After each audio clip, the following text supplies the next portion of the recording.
Bonita Vinson, and I've got your number 9 of my top 10 tips to get out of debt and stay out of debt for moms. Number 9 is say no. That's right.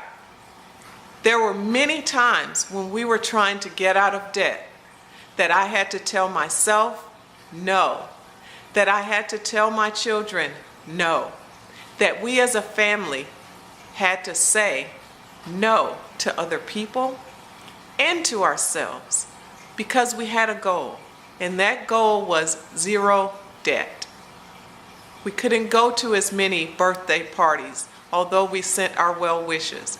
We couldn't go to as many functions, although the people that had invited us knew that we wanted to attend, and we sent our best. And you know what?